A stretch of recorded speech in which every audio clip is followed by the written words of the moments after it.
our online streaming going forward. Hackney Council is one of the first councils to have online meetings of cabinet when we first went into the pandemic, and myself, the mayor, and cabinet are still keen to have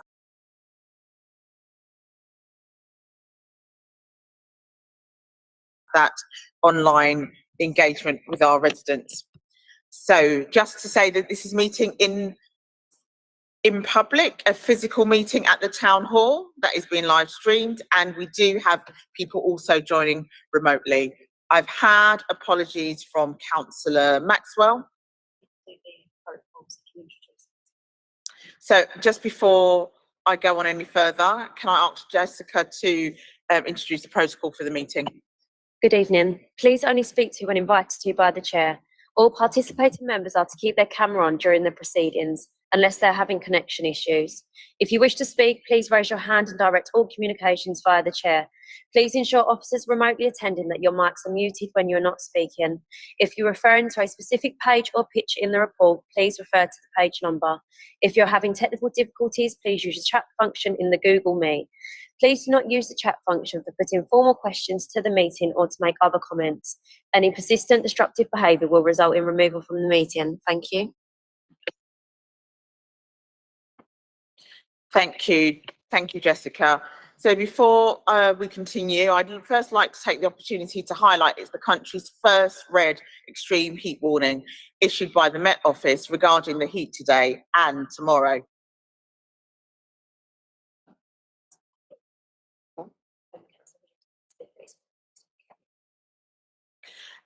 And Thames Water is seeking a surge in demand and is asking people to be conscious about the water that they use, in line with their campaign that every drop helps.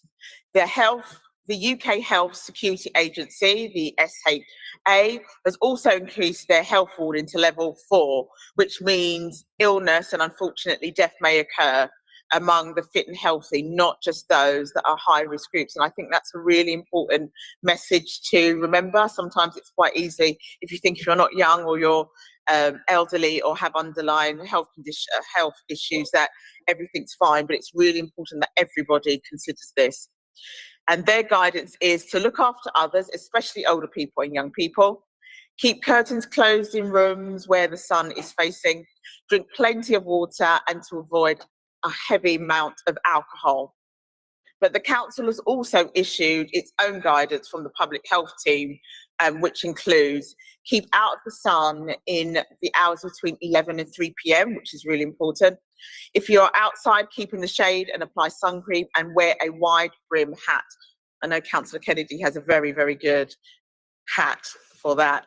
Never leave anyone enclosed in a car for any period of time, or children or vulnerable adults, and of course your animals as well. I want to take a moment to talk through what the council has been doing and to ensure that our services are still working well at this time during the heat wave. Our council's goal meeting met to ensure there was a plan in place, and also met this morning. For the most vulnerable, like people sleeping rough across the council, our outreach team have been working really hard. Yesterday's team set up a number of welfare stations across the borough where people sleeping rough can seek shade, support and provision. They've been conducting welfare treks, providing water and sunscreen, and advising people on cooler locations and water fountains. These stations will be available as long as they are needed for everyone. Residents known to the team that have been risk assessed, and the team therefore are aware of any underlying health conditions that they may have, and as a result of that, that will be overlaid with additional support for them. But that is not to be mistaken for the normal support that they have. That team will still be out supporting those residents to access accommodation. And I know that Councillor Ette has been out with council officers and the outreach team on Friday, witnessing firsthand that support that was given to ensure that those provisions are in place. I know that Councillor Kennedy, alongside Adult Social Care and the team and housing team, have also put extra measures in place to make sure that welfare calls and checks for the vulnerable are still happening. The education team has been working with our schools to provide additional advice to our schools, and individual schools, I have to say, will be making adjustments accordingly, working with parents and carers to ensure that children are in school, but actually the right measures and support has been put in place for them. An additional fire watch is in place across our parks and open spaces, and I know that Councillor Woodley has been working with Ian Holland to include the remaining residents, and also reminding residents about barbecues are not allowed in our green spaces. Some of you also may have seen the devastating impact of the carelessness that happened in the south of Millfields Park Orchard last week, and we want to avoid all of that at all costs. I know the Mayor will be particularly want me to re-emphasise our commitment to helping the Tree Musketeers to help replant what was lost in the fire. And finally, the council staff managers have been taking action to keep people safe, avoiding travelling where possible, people working from home, those that are in the building, and thanking the officers that are in attendance with us today, and not needing to be suited and booted, but can wear more casual attire, because it's just important that people are cool. Cool as in cool dress, not as in cool trying to have a nice cool reputation, of course, not to be mistaken. And in terms of our frontline staff, we really commend them, because actually there's some of us that aren't able to work from home, so extra precaution has been taken from them. Workloads and the pace of work has been reduced, alongside shift types of working, thinking about ensuring that staff, where possible, are not working at the hottest part of the day, and they are then working at cooler times in the day to get those opportunities and work done. Staff have been provided with sun cream, hats and bottles of water, and the start and finishing of staff days has been flexible to accommodate the warm weather. And of course, our extreme weather only emphasises the importance of the work that everyone is doing to stop the climate change facing Hackney and the world. This isn't happening in isolation, and why we all welcome warm weather, not to the degree that it's having the impact on our planet as it is. And we are truly committed to our climate action, our climate action agenda, and working with not just here and in London, but abroad, to ensure that we all do our part to improve our planet and stop this challenge that is affecting our globe. We have a big commitment around our net zero emissions, and we will hear more about that in item 7, and also there is a update and report going to full council. I have to say that Hackney is showing leadership on these issues in the absence that Tory government have literally stepped away from. And I know that Councillor Coburn is leading the charge and standing alongside me, not just in the work that we're doing in schools, but across the borough, with the Mayor and all of Cabinet taking that seriously across their portfolios. So I know that there has been a request for a question, and at my discretion, I will take a question on what we're doing around the climate, the emergency heat wave. So I will pause there to now go on to the rest of the meeting. On that note, can I invite Councillor Gerbert to ask her question, please? Thanks, Councillor Bramble, and thank you for inviting me to ask this question at the meeting. And it was really helpful to hear that detail of what staff are doing to support, you know, going that extra mile to support vulnerable residents, and to all the staff. Really grateful to all the staff working in these conditions. I guess, yeah, I asked this question kind of last week to the Mayor around what was being done, but I guess the additional bit was just that bit that you mentioned around people who have long-term conditions that might not be on the council's kind of radar in terms of direct contact with some of the more specialist teams, and, you know, the more healthy groups, and how we're getting the messages out to them as well. I suppose that's the only bit that I'd want to pick up on in addition to what you'd said. Councillor Bashana Thomas, did you want to overlay anything that? Thanks very much, Deputy Mayor Bramble. Councillors, so Gabet, thanks for your question. I think the Deputy Mayor has gone through a summary into details of what the council is doing around the heat wave. But I just want to add on to what she mentioned, in particular responding to one of your questions. Just to reiterate, the Borough Emergency Control Center has been activated.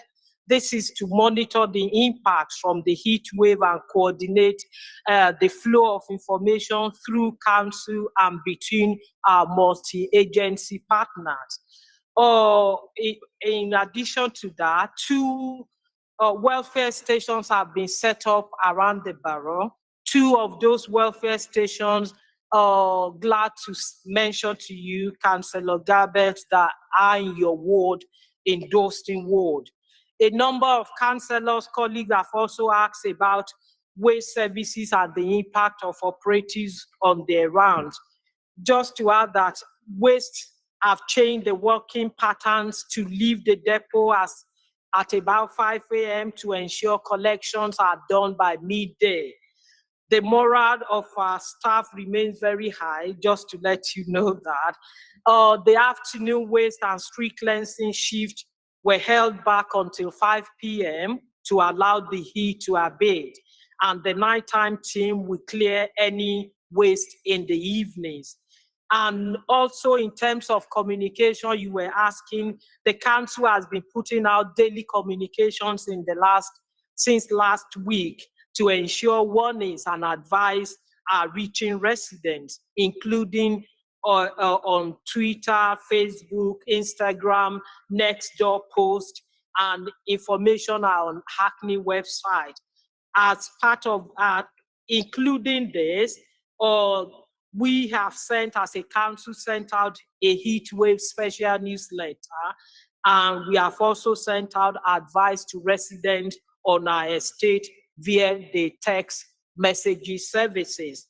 And the combined reach, I was told this afternoon by the comms team, the combined reach of that has gone up to about 90,000 people. I hope that answers your questions. Thanks again. Thanks, Chair. Thank you, Councillor Fadana Thomas.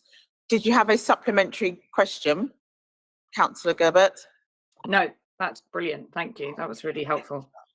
Okay, so thank you so much. And I just want to thank all of the staff that have been working tirelessly to ensure that through this heat wave that the right provisions are in place. And you, of course, as diligent cabinet members, the engagement that you have also carried and done on this. Okay, so moving swiftly on to item 1, apologies for absence. I've received apologies from Mayor Glanville, Councillor Maxwell, and Councillor Mackenzie is attending virtually. Any more apologies? And also Councillor Moima. Number 2 on the agenda, urgent business. There's no urgent items. Number 3, any declarations of interest? No.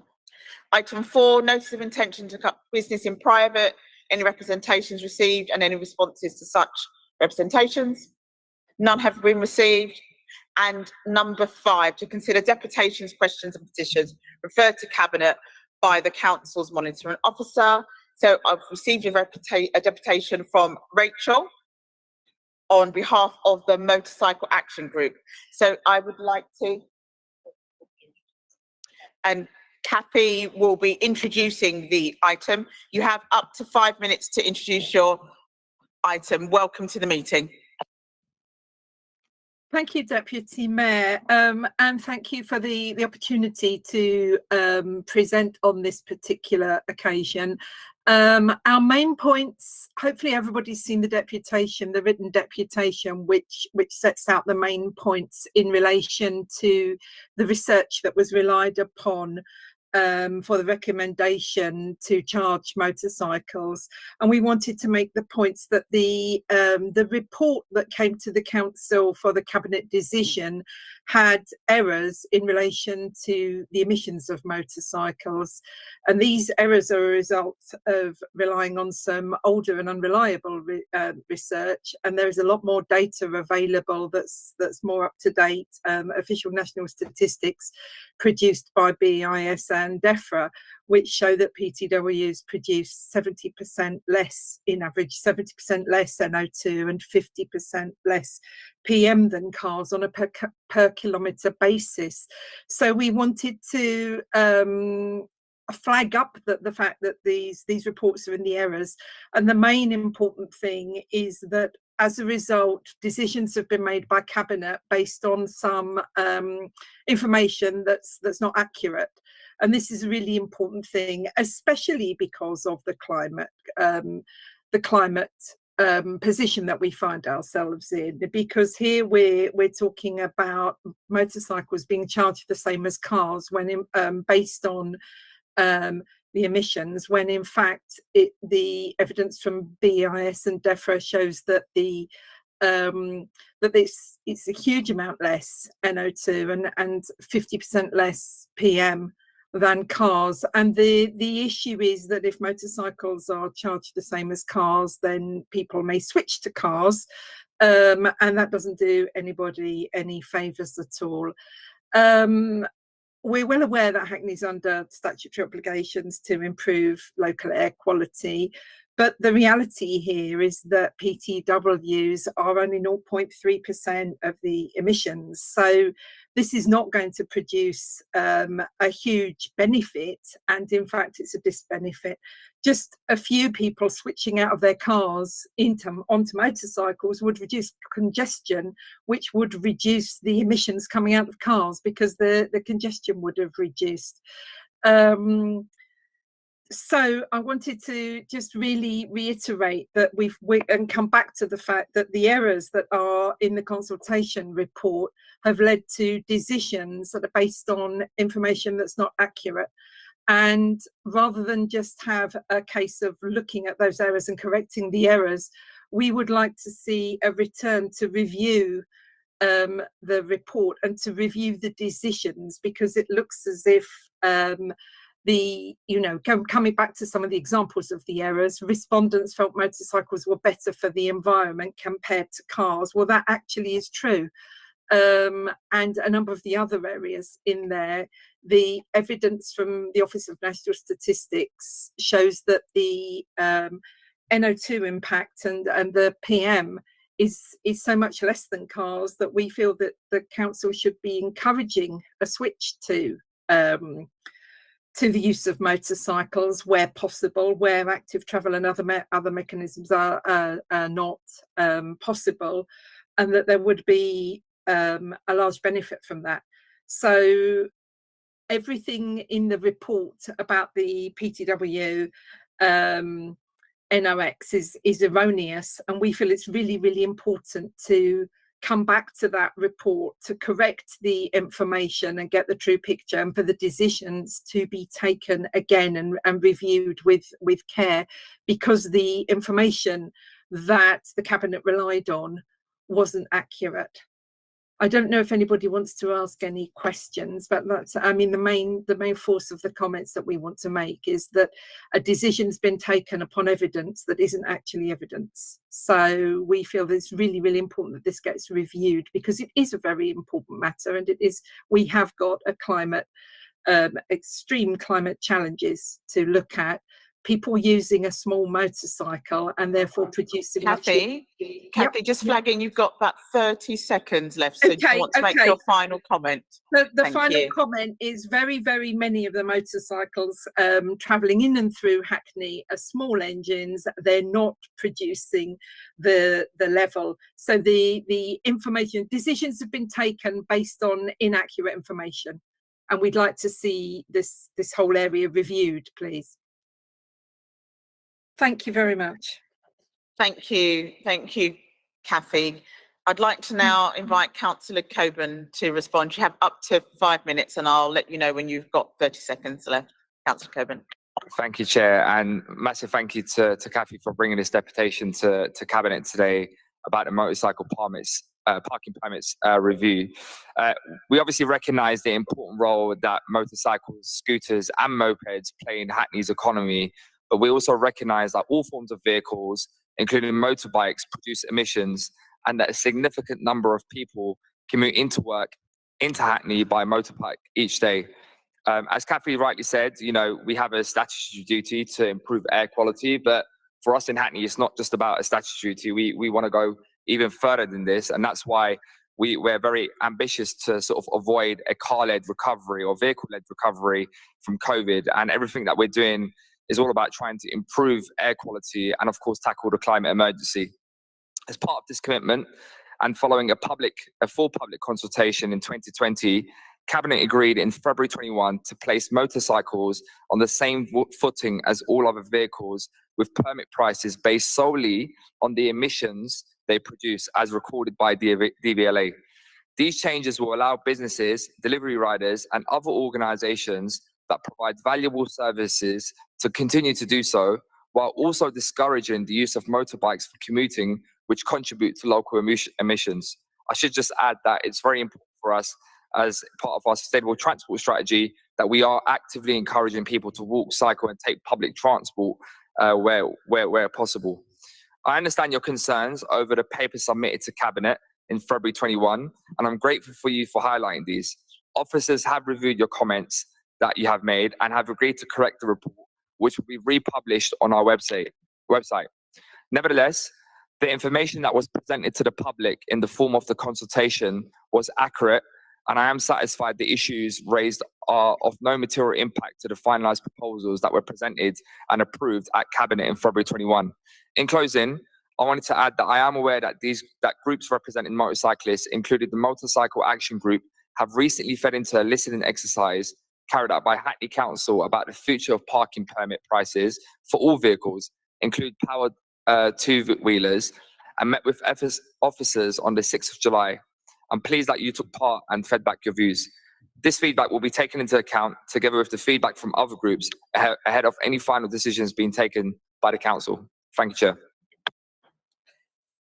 Thank you, Councillor Coburn, and thank you so much, Kathy, for bringing this important item on behalf of the Motorcycle Action Group. Thank you for your attendance. You're welcome to stay or leave accordingly. Moving on to item 6 on the agenda, the unrestricted minutes of the previous meeting of Cabinet held on the 27th of June. Can members agree? Agreed. Yeah, agree. Thank you. Item 7, the capital update and property disposals and acquisition report for key decision noting. In the Mayor's absence, I will introduce the report very quickly. A few things that I'd like to highlight is the over 2 million investment in 675 new cycle hangers across the borough, which providing secure cycle parking for over 4,000 cyclists and their bikes, which is really, really important. And I know most of you, like me, this has come up on the doorstep several times when we're out in our communities. This will help meet our manifesto commitment and help people choose to be more active. Active travel is something that Councillor Kennedy in health and officers are always promoting, and we have to do everything to facilitate active travel within our community. And over 400,000 to our maintained schools to ensure that our school buildings are fit for purpose, and our 20th century buildings reflect the work and the aspirations that we have for our children and young people. And many of you as Cabinet members have been into schools and have seen that for yourself. And lastly, over £800,000 investment, and Councillor Woodley will be happy that I'm mentioning the Anne Taylor Centre, the fund to fix the new and much needed route for some of our more younger residents within the boroughs. Do colleagues have any questions or comments? Councillor Coburn and Councillor Woodley, thank you. Thank you, Chair. I just wanted to highlight the point about the cycle hangers. This is a massive achievement for Hackney Council, and it shouldn't be underestimated, the investment that we are putting into cycle hangers. For context for people in the room and for those online, cycle hangers traditionally were funded by TfL, and we already know that TfL is facing very difficult times around their funding due to the inability of the government to provide a full financial settlement. And even in those circumstances, although Hackney had the highest number of cycle hangers in London, we've now gone further to double that by an additional 675 cycle hangers.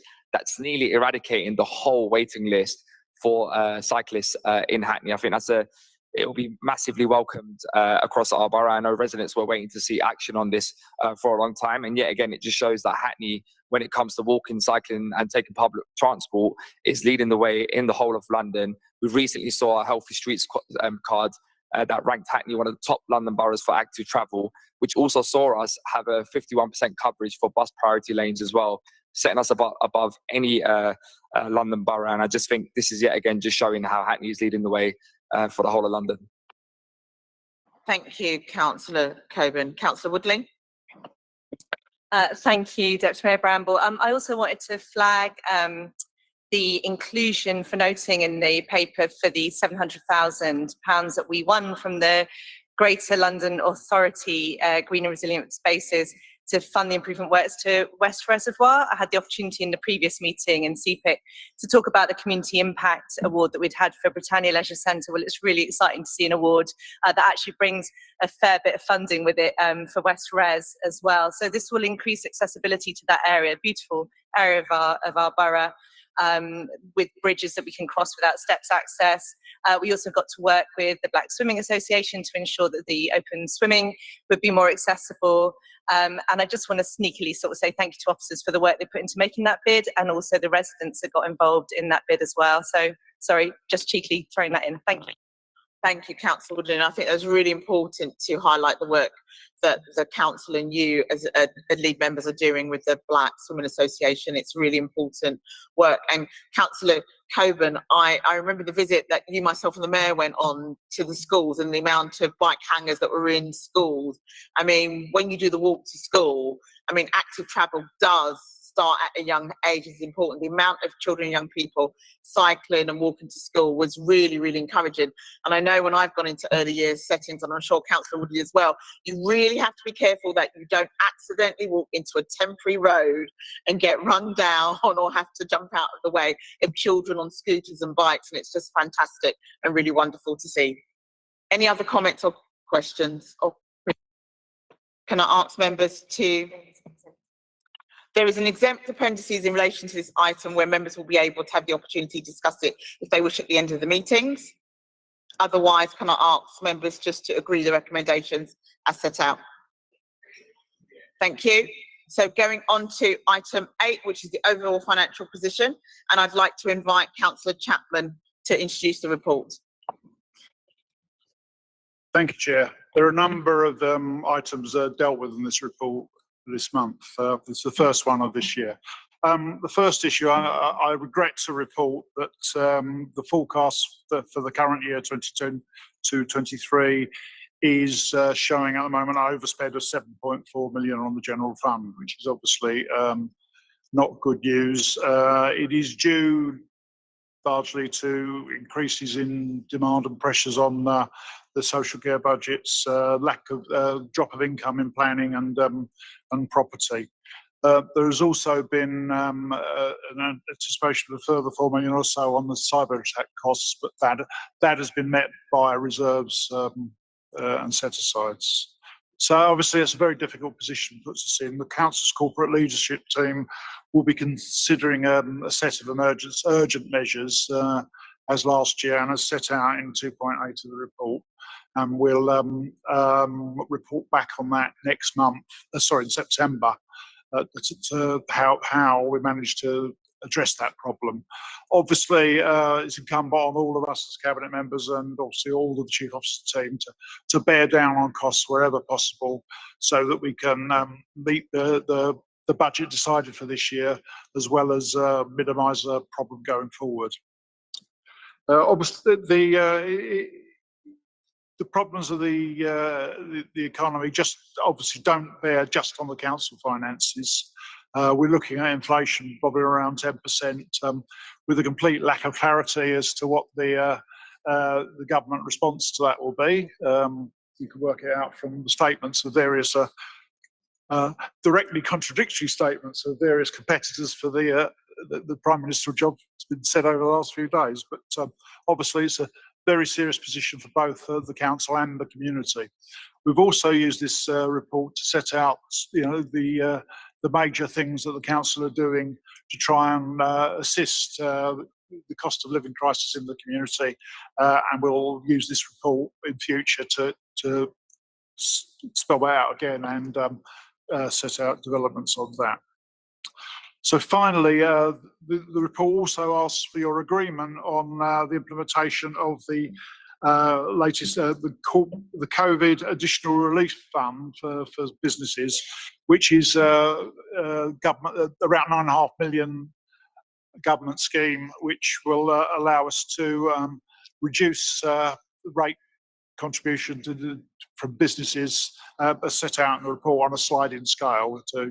There's, I think, another illustration of the continuing effect, as well as the other problems we have of COVID on the economy. I commend the report to Council. If you could note the financial position and agree the COVID Additional Relief Fund scheme. Thank you. Thank you, Chair. Any comments or contributions?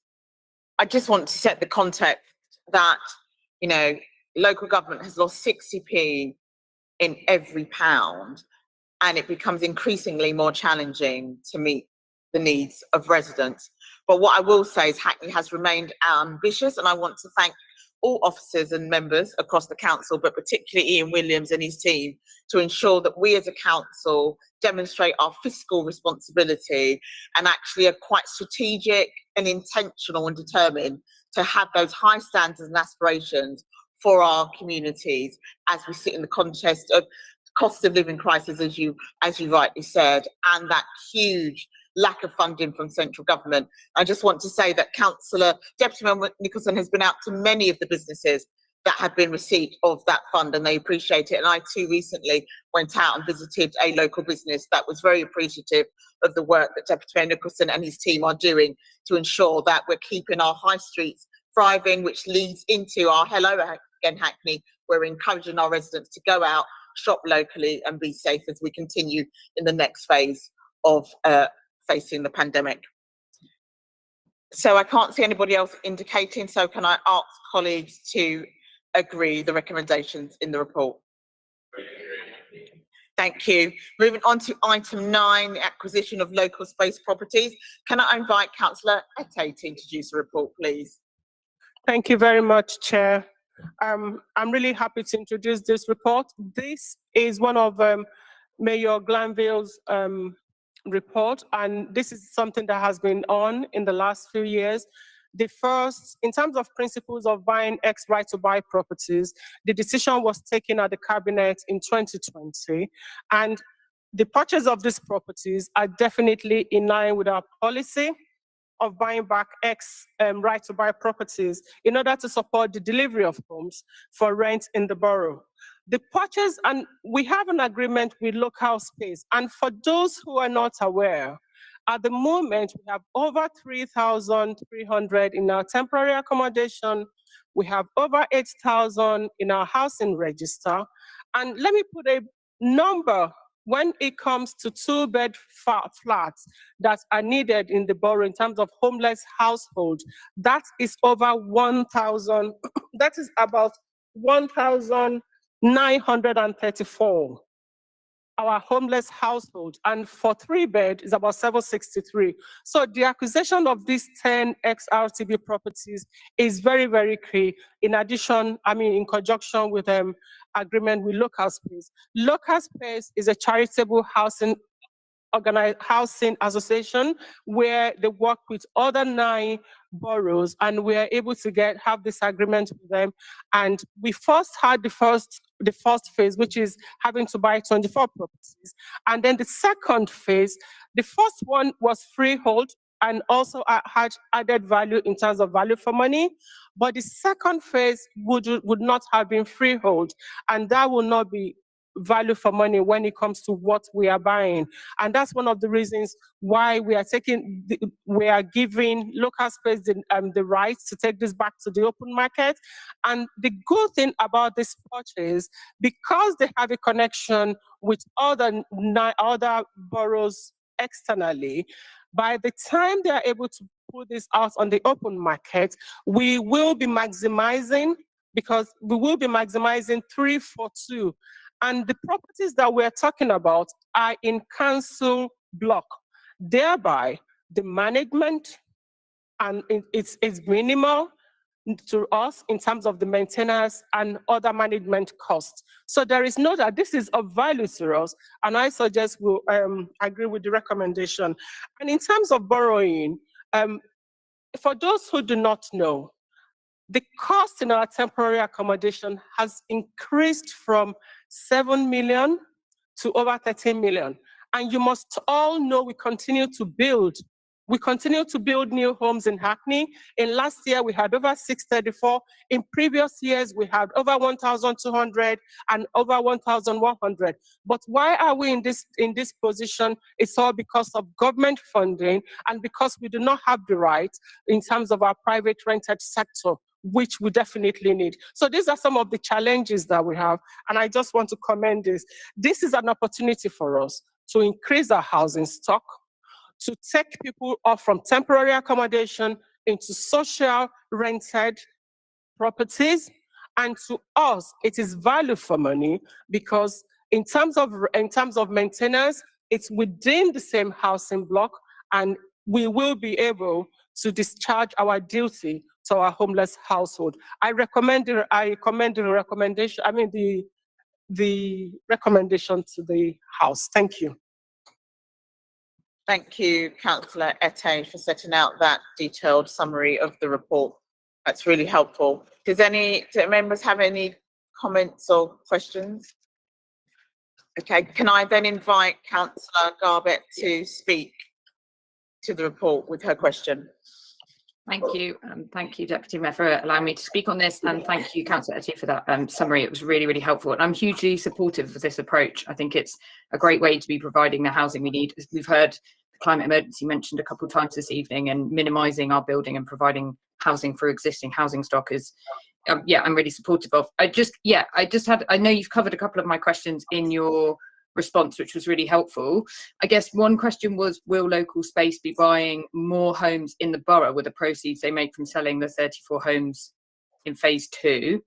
And I don't know, you might have mentioned this, but maybe I missed it, about the size of the homes that you're intending to purchase. And yeah, there was a restriction on not just restricting ourselves to the right to buy back homes, but I know that probably links in with the fact that you're looking to buy them on the estates that we own. So perhaps that answers that question as well. Thank you, Councillor Zoe, for that question. And thank you for supporting this great manifesto commitment of Mayor Philip Glanville. One thing I can tell you is to build a new home, it costs over 300,000. And with regards to this, if you have read the Decant modeling, it clearly states that there is we have not decided on whether it's 2-bed or freehold street properties. If we have to do freehold street properties, it will cost more. And if it costs more, based on the management that I'm talking about, we will have additional management costs. We will have additional maintenance costs, no doubt about that. We'll be looking into more borrowing, and any street property will require structural and condition in terms of the survey. So all this, and bear in mind, in the last 10 years, we've had over 150 million deducted from our funding. So whatever we do, and I must commend the officers for this great work. There is no doubt, I must commend the officers, David Burrell, I must commend David, I must commend Rob Miller, Jennifer Winter for this great work, and the whole team. And why am I saying this? Maximizing our resources, ensuring we have value for money, and that's one of the reasons why we're doing this, ensuring that we have everything within the council blocks. And these are some of the reasons to make sure that we maximize what we have in terms of the resources. So if we have to go out of this, we will have to spend more, and that will not be good for the borough. Thank you. Thank you. Do you have a supplementary? No, that was really insightful, and I do support everything you were saying around kind of commending the officers. I think this is really great. Yeah, it was just that one around what local space are going to be doing. in terms of the proceeds of selling the properties. But I don't know if are they going to be buying back within the borough? I don't know if that. Okay, yeah, I'm happy to respond to that. In terms of buyback within the borough and what local space is doing, I mean, like I told you previously, the buyback, the most important thing about this buyback is for them to be able to put those other properties that we do not have freehold on the open market, and then they will be able to use this to decant residents that are in those properties. If they are unable to decant the residents in those properties, they will not be able to sell this on our behalf. And in the course of doing this, they're not only going to use XRTB properties, they will also be using new homes as well. So it's a combination of both that local space will be using. And like I said previously, because of their connection to 9 other boroughs, it makes it easier for them to sell this for us, to buy other properties for us in other East London boroughs at a minimal cost. And also getting, so in essence, if they sell 2 properties for us, we'll be getting 3 more with in other external East London boroughs. So that's the case. Yeah. Thank you. Thank you. Can I just say a big thank you to Councillor Ette and officers. There is a big demand for houses within the borough, and you and the team continue to think of innovative and creative ways to ensure that we do as much for our local residents as possible. So just want to thank you and commend the work. Can I ask Cabinet to agree the recommendations? Great, and that segues nicely onto item 10, which is the Woodbury Down Principal Development Agreement, and this is an important piece of work. Members will be aware that our priority for Woodbury Down has always been to deliver new, high-quality homes for social rent and every existing council tenant.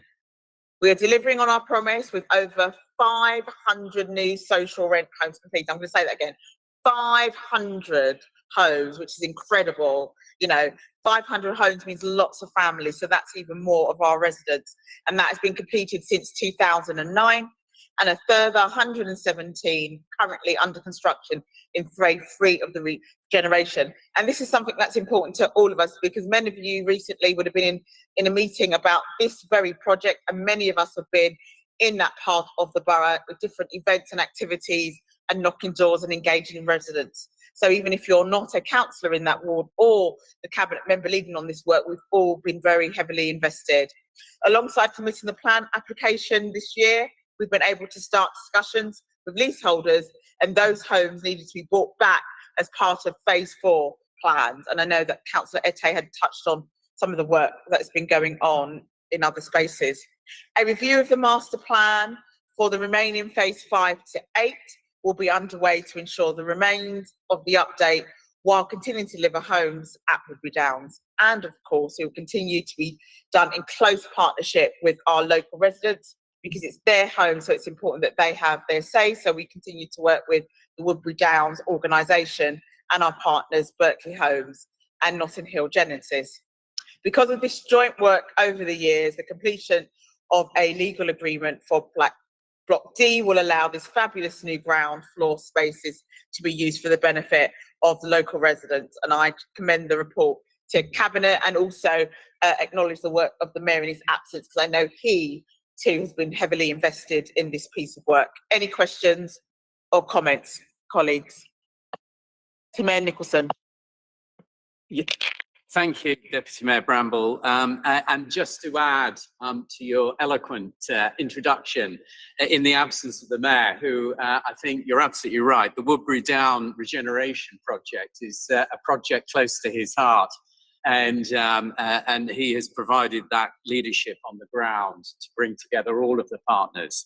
And you made a great reference to the numbers of new council homes that have been delivered, and indeed are in the process of being delivered still. So that's the 117 you mentioned. There are a further 90 that are in the planning phase. So all of this really good stuff. But I'm sure if the Mayor was here, he would also just want to flag all of those other things that this initiative has brought forward about creating, quite literally, Deputy Mayor Bramble, quite literally a new town centre in that part of our borough. So a new town square is planned. Already the library service, I look to Councillor Kennedy here, are already exploring a new library to land into this new town centre, and we wish them well with that work. But in addition to that, look towards the Woodbury wetlands, for example, an absolute award-winning project with the London Wildlife Trust in partnership with all of the parties involved around the estate itself. A new secondary school, for example, has been delivered. Another thing very close to your heart, Deputy Mayor Bramble, and new public spaces and community facilities. And the phase 4 will see more of those community facilities coming forward, or spaces for community spaces, I should say. With that, I absolutely support the report and the recommendations as set out, so that officers can move forward and deliver on the next phase with the developers, with the teams on the ground, and more importantly, with the residents of Woodbury Down, who are already engaged in a consultation looking at the plans for the future of this so-called phase 4, the next phase for Woodbury Down. Thanks a lot, Deputy Mayor Bramble. Thank you, Deputy Mayor Nicholson. I just want to thank you for your work in this area too, alongside the Mayor and officers. And this is a really good example of the work that the Council does at very high strategic level in terms of regeneration, housing, and how it then underlays in one area where it's local, it's about a community, there is engagement and partnership. But actually, when you make it a destination place, whether it's a school or the building of the new town centre, it also invites people across the boroughs to come and enjoy that space. And it's a fantastic example. I just want to commend everyone who's been part of this.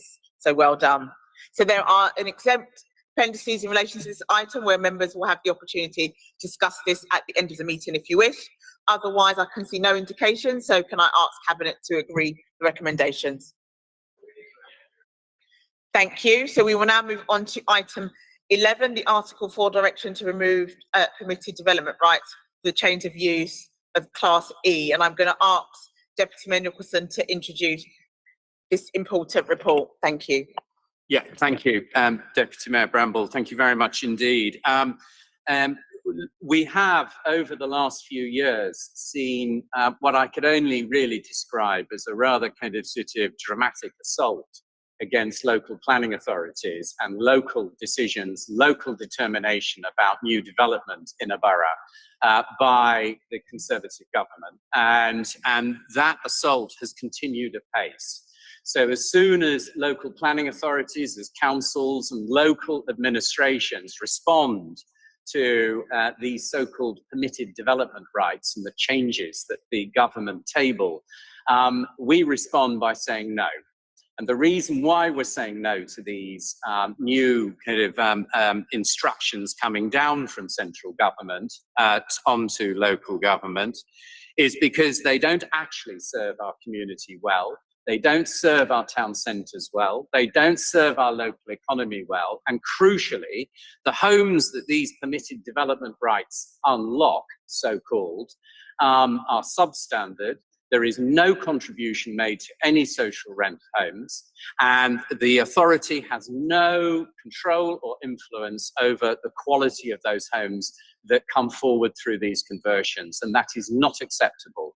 Equally, there is no contribution made to any form of social or community infrastructure. So that includes school places, for example, or indeed healthcare provision, local employment and skills initiatives of one description or another. All of it is exempt. And so to try and put a block on this, the council has been, over the years, bringing forward an Article 4 direction to hold back this tide. And what it means, basically, is that you have to apply for planning permission. The government say you can just go ahead and change the use of the space. And this particular one looks very, very, very keenly at our Hackney's local industrial areas. So those areas where there are employment. And this embraces micro businesses, as well as smaller businesses, as well as larger businesses that are based in our town centres around the borough where employment activities, generating activities are based and located. And if I may say, Deputy Mayor Bramble, and I'll finish on this, is that this Article 4 direction is supported in planning law by the work that this administration has been doing over the last 8 years in developing its own local plan and making sure that its local plan is implemented. That is in place, and this local plan supports the delivery of this Article 4 direction and gives developers guidance as to what it is that can be, what activities can be brought forward in new development, rather than just random conversions that is market-led and of no value to a wider community whatsoever. With that, Deputy Mayor Bramble, I commend the report to Cabinet. Thank you. Thank you, Deputy Mayor Nicholson, for that very comprehensive report. Do colleagues have any questions or comments? I just want to thank you for your work with officers leading in this. This is a really good example where national government doesn't take the opportunity to engage with local government because there's a disconnect of what they legislate at a level in Whitehall and the impact that it has on a local level. And actually, there is a place for Whitehall, of course, and there's a place to govern, of course. But actually, the power in legislation is when you work with local people and local representatives. And I just want to commend you and the work that you're doing alongside officers to continue to lobby, campaign, and use the powers that we have at a local level to shape the high street in a way that we know is beneficial to our communities, and actually listening to what our communities say they want and need. Thank you. Can I ask Cabinet to agree the recommendations? Item 12, asking for the voluntary and community sector grant. Can I ask Councillor Kennedy to introduce the paper? Thank you. Thank you very much, Deputy Mayor Bramble. Yes, this is our 2022-23 community sector grants programme. We're really pleased this year to be able to keep the total that we're able to give out in grants at the same as it was in the previous year at over £2.5 million. Cabinet colleagues will remember that during the course of our consultation with voluntary and community sector organisations on the current strategy that we had, we were very clearly told by organisations that they wanted us to help them funding what they regarded as their core work, rather than funding them through individual one-off project grants with specific outcomes that might, whilst they might be aligned to what they wanted to do and what they were set up to do, they didn't actually help them carry on with their core business, as it were. So for that reason, we've introduced the infrastructure grants, and I'm very pleased that in this report you'll see we're giving out £300,000 of infrastructure grants here, and an in-principle agreement that we will fund these organisations for 3 years. A further £100,000 will be held in reserve for us to use strategically for further support later on in the year to those organisations or others who may have applied and been unsuccessful. We also this year increased our advice grants from £700,000 last year to £1 million this year. We've found during the course of the pandemic and now the cost of living crisis that all our advice organisations absolutely flooded with demand. It was very clear that there was a great need there, so we've increased that provision for advice. Our specialist grants to organisations like HCVS and our adventure playgrounds also stays at the same amount. But of course, if you're increasing all those amounts that I've mentioned above, something has to give. So there's a much smaller amount for those project-based grants that were so criticised in their lack of effectiveness when we went out to consult on our strategy. And indeed, I was delighted at an event last week, Deputy Mayor Bramble, with voluntary and community sector organisations to hear providers saying to us, those infrastructure grants you've got, they're fantastic. What a great idea. We're recommending them to other boroughs. So it's definitely working. We're doing the right thing. And I should finish with thanks for Claire Whitney. This is Claire's first Cabinet report, and a very fine one it is. Thank you.